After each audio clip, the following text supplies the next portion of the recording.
What's up, guys, and welcome back to another episode of the Biblical Beast podcast. So, we are back for another video. In today's video, we have an interesting topic, a topic that came to me maybe a week or so ago, and I thought, why not make a video about it? So, this topic, I have the handy dandy iPad with everything in here.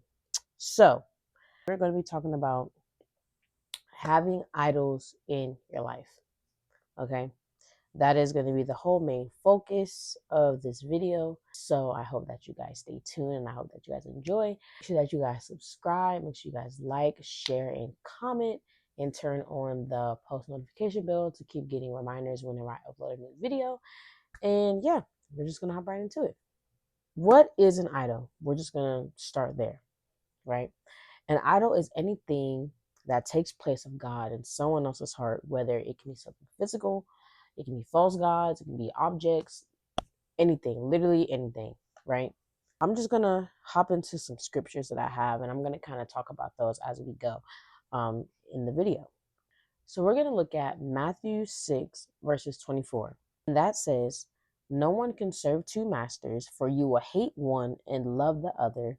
You will be devoted to one and despise the other. You cannot serve God and be enslaved to money." So this scripture is clearly saying in the first sentence, no one can serve two masters. We cannot serve God and serve somebody else and think that we're going to be able to have a balance, because you're not. You're going to draw more closer to one, and then the other one is going to be kind of neglected. And so that's what happens when we're idolizing things.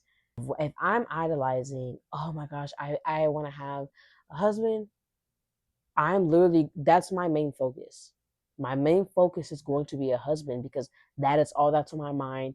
That is how that's literally like revolving around my life. It's husband, husband, husband. When it should be God, and me trusting in God and allowing Him to give me a husband. Like I was saying in the second part, it says, "For you will hate one and love the other." There's going to be a time. Oh, well, let me continue. It says, "For you will hate one and love the other. You will be devoted to one and despise the other." Someone is going to get more love than something else. You know what I'm saying?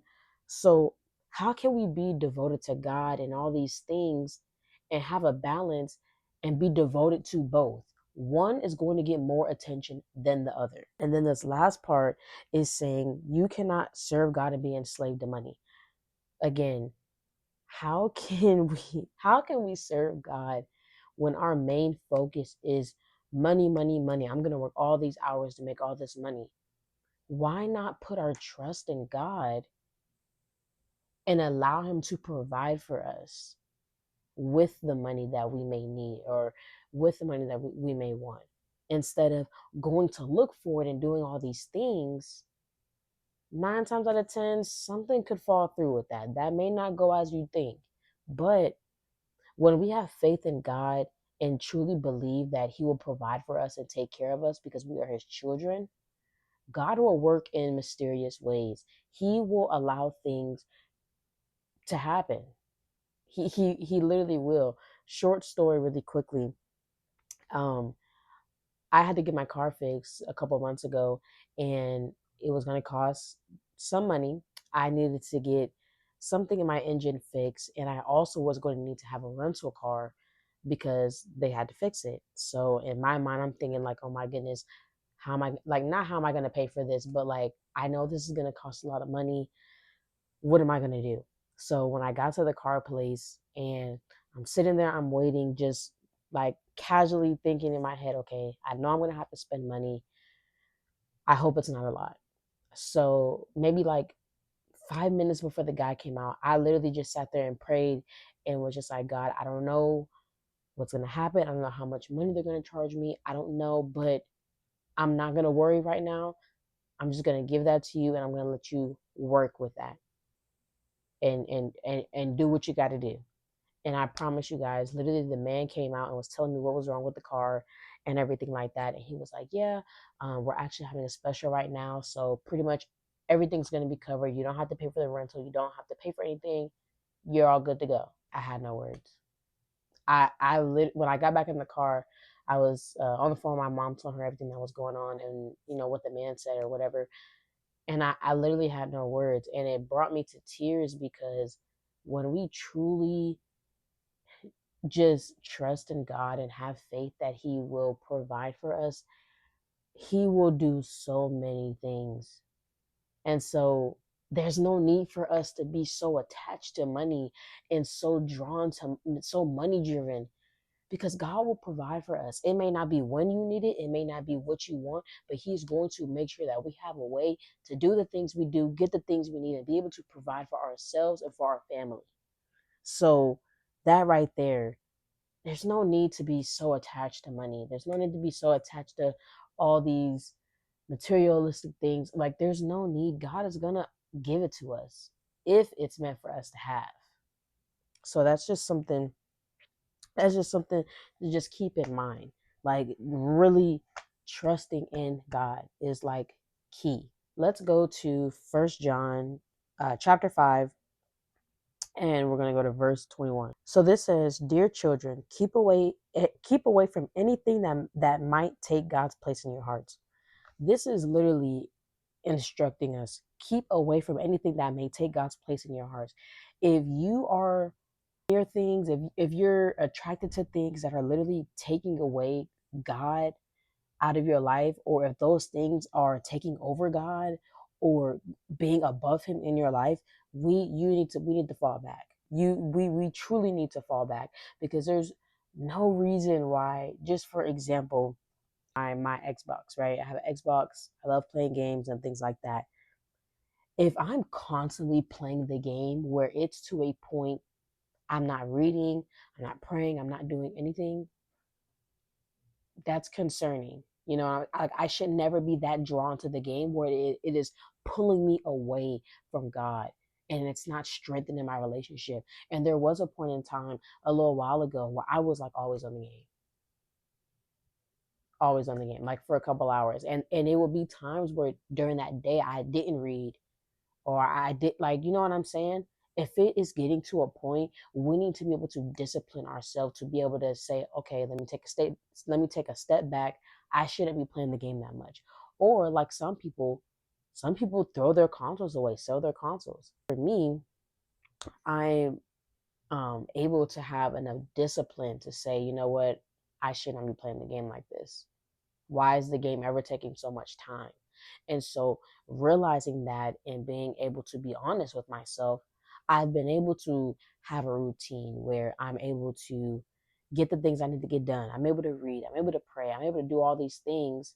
And then if I have time to play the game, I play the game, because I realized that wasn't doing no good for me. It was literally doing no good for me. Like, when I say I mean on the game for hours, I mean on the game for hours. On the game for hours. Take maybe a little break, eat, I'm back on the game. Like, there's no reason why, like, you know what I'm saying? Like, it was taking God's place in my heart. Because first thing, oh man, I can't wait to get on the game.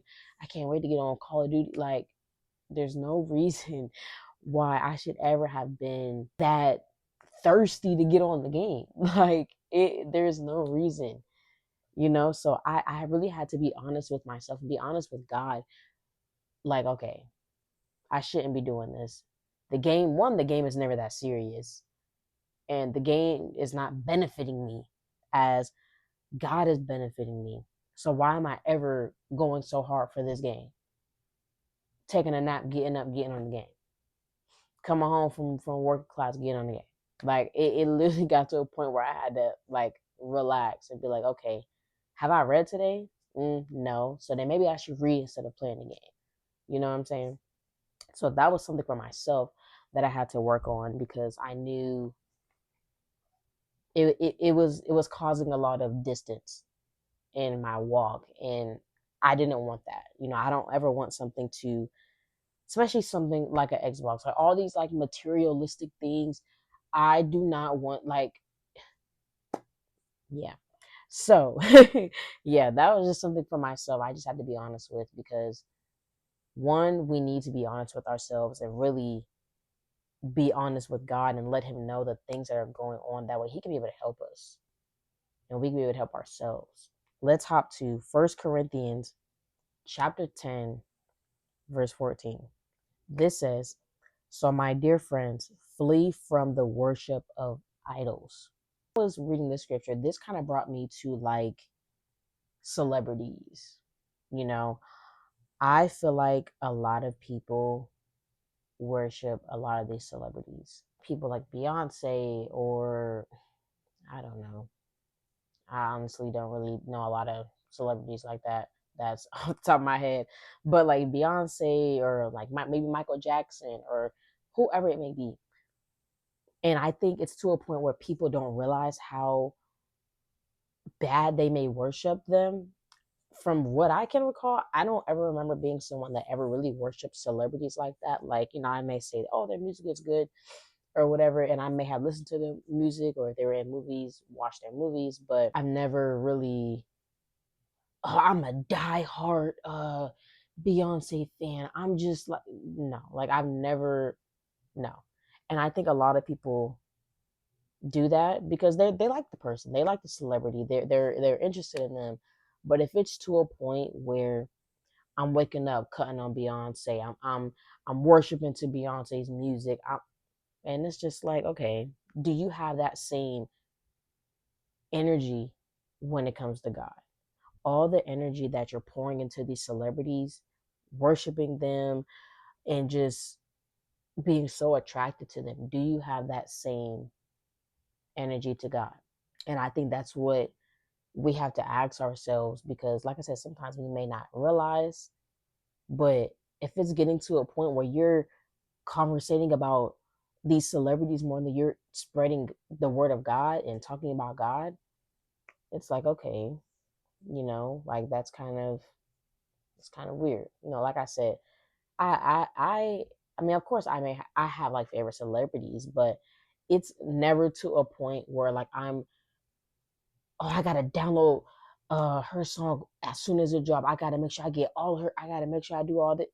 No, it's never that serious. Like I don't know. I think that just may be something that I've just never struggled with, is like I said, worshiping celebrities and just being so attracted to them and what they do, like how they are, how they act, trying to be like them, trying to mock who they are, trying to match their style. No, like, mm-mm. So again, that can also be a personal thing that people may struggle with. But like I said, that was never something that I necessarily dealt with. But again, it says flee, not, stop worshiping them.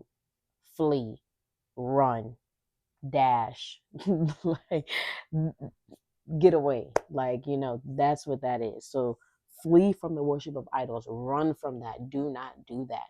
Because like I said earlier, it's going to do is just distance us from God, because we're so worried about them, and we're so worried about what they got going on and how they can help benefit my life. And it's like, we need to be worrying about how God can benefit our life.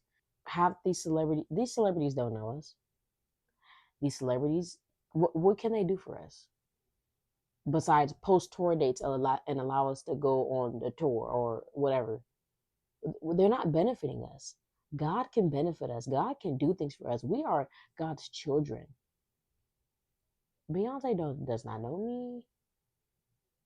Michael Jackson doesn't know me. Like none of these people know me or have knew me.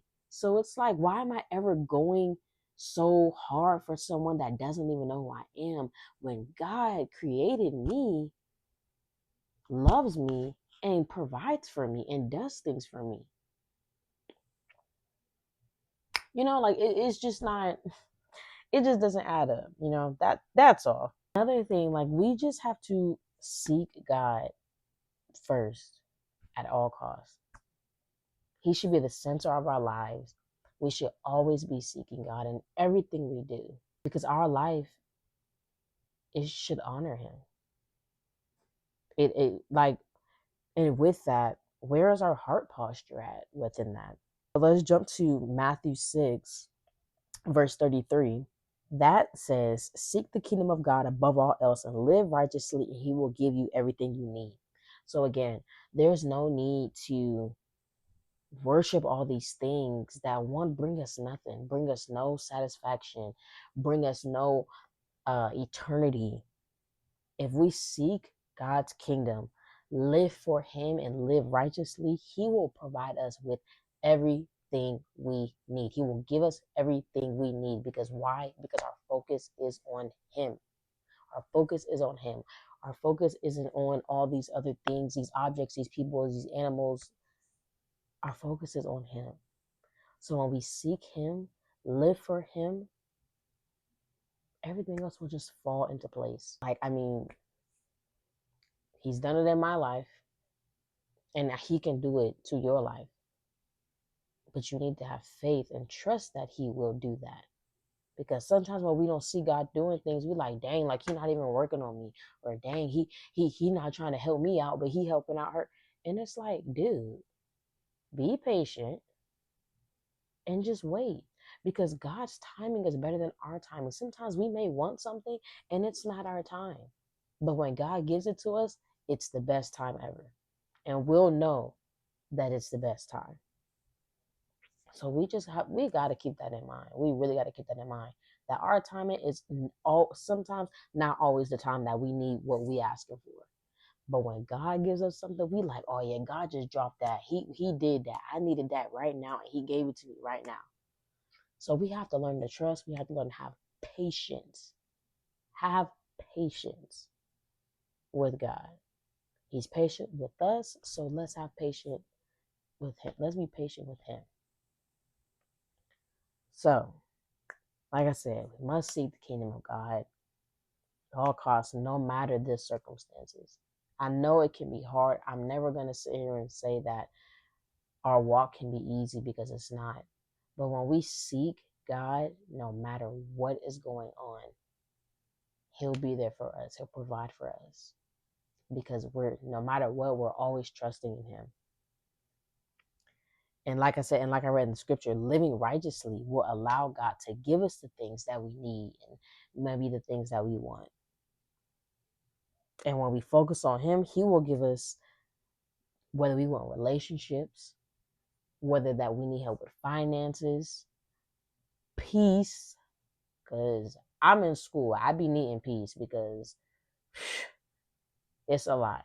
So when we seek him and keep him at the center, just like some of the things that I've named, he will be able to help us with those things. And he will allow us to not be so attracted to them to the point where we push him to the side, and we're like, okay, money, money, money, husband, husband, husband. And it's just, you know what I mean? So we just have to be careful that we don't do that. We really have to be careful. I'm going to give some examples, that way you guys can kind of see what I mean. Sometimes when we idolize things, like I said earlier, we don't even realize sometimes that we're idolizing these things, or that it can be an idol. Like I said with the celebrities thing, sometimes people may not think that idolizing a celebrity is wrong. So I got a couple examples that I'm going to give to you guys. So relationships. Let's go to Matthew chapter 10, verse 37. Matthew chapter 10, verse 37 says, if you love your father or mother more than you love me, you are not worthy of being mine. Or if you love your son or daughter more than me, you are not worthy of being mine. So when I'm talking about relationship, that could be husband, wife, mother, daughter, son, like, all that good stuff. And it literally says, if you love your father or mother more than you love me, you are not worthy of being mine. I know that might sound harsh. Like, man, I can't love my mom and my dad. Of course you can. But God should come first before them. It should be God, then mom and dad. Because even though they're your parents, yes, they can do things for you. They can show you love, all these things. God is the ultimate way of life. God is the ultimate way for everything. I'm not saying your parents can't help you with anything. I'm not saying that they can't give you words of wisdom. I'm not saying anything of that. But I'm saying God is our ultimate source. God is our ultimate creator. If it wasn't, again, if it was not for God, we would not be here. So he needs to be the center and our number one priority in our lives. Then that's where, husband comes from, wife, all those things. So if we're in love, more in love with wanting to be in a relationship, wanting to be a wife, a husband, more than God, that's a little iffy.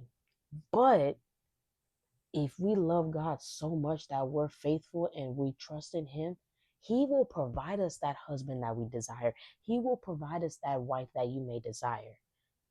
But if we put him to the side, don't even trust in him, and we automatically do everything we can and idolize and, oh, I wish I was a wife. Oh, I wish I was a wife. Oh, I can't wait to be mom. I'm not saying that you can't have dreams. I'm not saying you can't want to be a wife. I'm not saying that you can't want to be a husband. But seeking God in those circumstances, God will provide that for you, and he will provide the one for you. Let's continue. Now, I'm saying, like, we really have to be careful, especially as believers, because God tells us, and even half of the scriptures that I read, that we cannot idolize. We cannot have idols. And idolizing being a mom, being a dad, having a family, idolizing that so much to where it's drawing you away from God, that is not okay. Because our eye is now not on God. Our eye is not on being the best mom, having the biggest family. And like I said, there is nothing wrong with that. When we push God to the side and that's all we look at, how can he help us? How can we say that we want God to provide for us, but he all the way in the corner? Like you're not even giving him a chance to be able to even provide for you, because you ditched him. You're so focused on this wife mentality and husband mentality. You're so focused on that you're losing focus of the one who can give that to you. And it's like we got to be careful with that.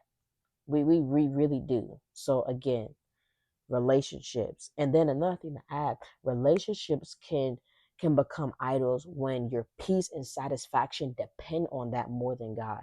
So if you so-called think, oh yeah, if I'm a wife and I marry this dude, he's going to give me so much peace and satisfaction. I'm not saying that he may not give you peace, but do we really believe that people can give us more peace and satisfaction than God can give us? God will give us the ultimate peace. We give him our burdens, he will give us rest, and we can be peaceful.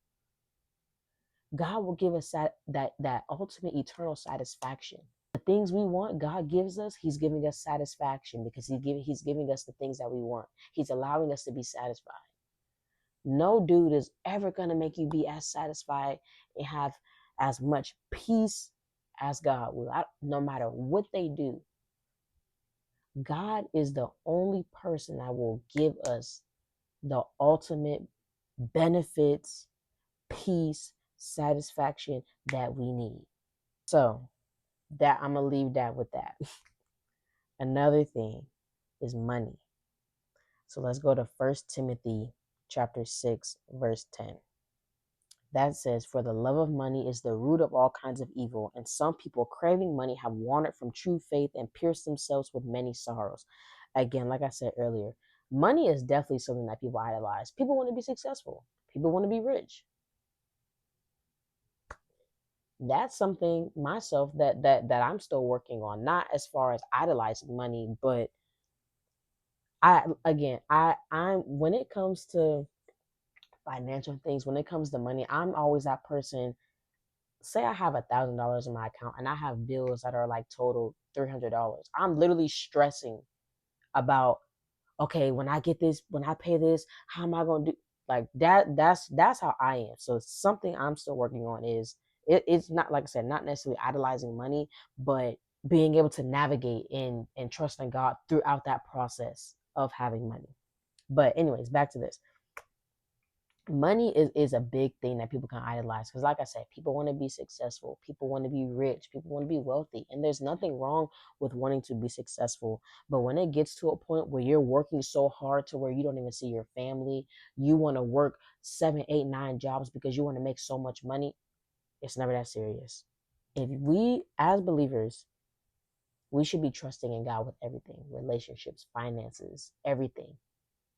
Why am I running around working 7, 8, 9 jobs when I can be just trusting in God to know that He will provide for me? That's not showing you're trusting in Him. That is not showing that you have faith in Him.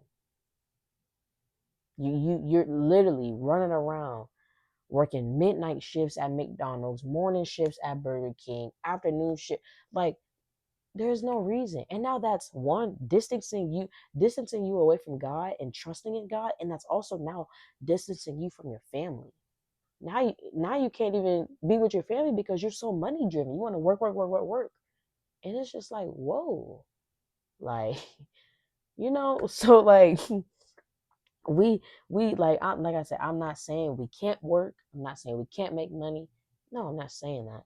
But when it comes to a point where that is all I'm worried about, my friends ask me to hang out. Nah, sorry, I gotta work. I gotta make this money.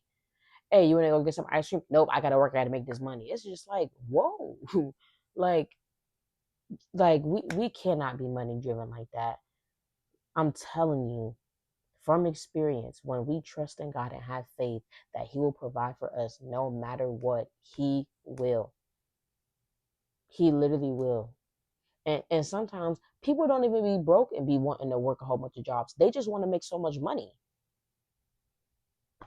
And again, it's just like, calm down, like calm down, But I'm just saying, like, anyways. But yeah, that's that. Now another one, beauty. Now, some people may be like, beauty, like what? People idolizing beauty? Yes. Now, let's look at First Peter chapter 3, verse 3. This says, don't be concerned about the outward beauty of fancy hairstyles, expensive jewelry, or beautiful clothes. Now, with this, like I said, some people might be like, how can you idolize that? I'm going to read this again. Don't be concerned about the outward beauty of fancy hairstyles, expensive jewelry, or beautiful clothes. I think a lot of times people are so worried about how they look, their appearance. Again, I'm gonna put that out there. I'm not saying you can't look nice. I'm not saying that you can't, get your hair done. I'm not saying that. But if it gets to a point where we can't live without it, we gotta have our hair done when we go somewhere. It's just like, dude, do we not like our natural self or the way God made us to where we have to have these things? We have to have the newest shoes. We gotta have the newest shirt, newest pants. And it's like, bruh, chill. Like, me personally, those who know me, hoodies, sweatpants, tennis shoes. That's what I wear. One, yes, I love being comfortable, but two, I'm not a materialistic person like that. When it like now, don't get me wrong, I love shoes. Those who know me know I have a lot of shoes. But I think before it was a little bit different. Like, yeah, I'm in high school. Yeah, I want to have all the newest J's. Now it's like I buy shoes like once every couple months. Like, because I don't care about that stuff. That stuff doesn't make me look prettier, or that stuff doesn't make me be a better person. No, those are materialistic things that once we're gone from this earth, them things is gonna be gone. They're not even gonna be here. And like I said, I'm not saying that, if I see some nice shoes, I'm not gonna buy them. But it's not to a point where it's like, I can't live without having the newest J's. Oh my gosh, I can't live without having Gucci shirts. It's like, people really do idolize that. People really do idolize wanting to have all these expensive clothing and all these expensive purses. And it's just like, we're literally buying this stuff because of the name. We are. And I'm not gonna lie. Off-brand stuff I don't do. I really just don't, especially when it comes to shoes. For example, I love Uggs. All of my boots are Uggs. Do I idolize Uggs? No. But do I run out to grab the first pair that comes out? No. I don't. If I have them, I have them. If I don't, I don't. But breaking my neck, back, elbow to go get in line, do raffles, and do all that, I'm not doing that. It's not that serious. It's not that serious. Like it's it like it. I don't even got the words because it's just like I feel like nowadays I see it so much. Like I know so many people that have to have Skims or have to have Lululemon. It's like, hey, Walmart is just as good. Me personally, Walmart is just as good. It's like, why do you have to have that just because it has the name on it? I mean, hey, I don't know about y'all. I love Walmart. Walmart got good stuff. You know what I'm saying? A lot of my stuff comes from Walmart and it's cheap. And that's another thing about me. Well, that's probably another reason why I don't buy expensive stuff. But still, it's just never that serious for us to idolize it so much to where we act like we can't not have our hair done for a day. We can't not have our lashes done or our nails done. Or like, you know what I'm saying? Like, if it gets to a point where you can't go days, months without buying new shoes or something expensive, that's a bit concerning. That like that is a bit concerning. Like I said, I'm not saying we can't dress nice, we can't look nice. Of course we can, but if you make it seem like you can't live without these things, they're literally materialistic. Like I said, it's literally not that serious. So people can idolize beauty. For those who may have wondered, like what beauty? Yeah, people can idolize that. So I'm gonna do this next one, and I'm gonna do a part two of this video because I just feel like this is just really good. So the last one I'm gonna do is fame. So go with me to Galatians chapter 1, verse 10. It says, obviously, I'm not trying to win the approval of people, but of God. If pleasing people were my goal, I would not be Christ's servant. So with this, it kind of goes with like the being successful, being wealthy, whatever type situation. But I think also people idolize their status and trying to get people's approval. Point number one, you don't need no one's approval for anything but God's. And we'll leave that at that. So I think a lot of people idolize needing validation from people, and they do all these things to get approval of people. And it's like someone else you should never have to get approval from someone else about something you're trying to do. And it's just like what does what they have to say, what does that mean to you? I guess like what do you need that for? Like, you know what I mean? So it's like people idolize trying to please people, and I'm not people people idolize trying to please people and just make the whole world happy. And it's like the whole, not everyone in the world is going to like us. There's going to be people that don't like us, that like us, whatever the case may be. But to the point where we're idolizing it so much to where it's just like I need her to like approve me of everything that I do. It's never that deep. If people don't like you for who you are, leave it at that. If you have to do so much to where you need her to be your friend, she's not meant to be your friend. Because people will like you for who you are as a person, not by doing all of these things and then they want to be your friend. Like, no, that should not have to be like that. And like I said, if it does, they don't deserve to be your friend. So it's just like we're winning approval of all these people for no reason. We want to get validation from all these people. For I mean, like I said, we only need approval from God. His opinion is the only opinion, the only judgment that matters. Nobody else's does. So you should never have to do all these things to get people's approval of how they maybe view you or like you. Mm-mm. If they're not happy with who you are, I mean, it wasn't meant to be. It honestly wasn't. Because God's going to put people in your life that you don't need approval from. God will put people in your life that will like you for who you are, and that's it. That's literally it. Like, there's no reason for you to have to do so much to the point where that is your number one priority every single day. I need to put this on so I can get the approval of this guy. I need to put this on so I can do this. I need to, like, I have to do this to get approval from this person. And it's just like, whoa. Do things to get the approval, to get the approval from God, not from others. Do things so God can be like, oh, yep. Not so that way your friend, whatever it may be, that doesn't matter. God's opinion overalls everyone else's opinion. What God thinks about us overalls everyone else's opinion. I mean that, and that's it. Like, literally, like, his opinion is the only opinion that we should be looking for. His approval is the only approval that we should be looking for. And I'm gonna just leave that at that. So, like I said, I'm going to do part 2 of this video. So I hope that you guys stay tuned, because the last couple points and things that I have to talk about is going to be great. So make sure that you guys, like I said at the beginning, make sure that you guys like, comment, and subscribe. And I hope that you guys enjoyed part 1, and I hope that you guys look forward to part 2.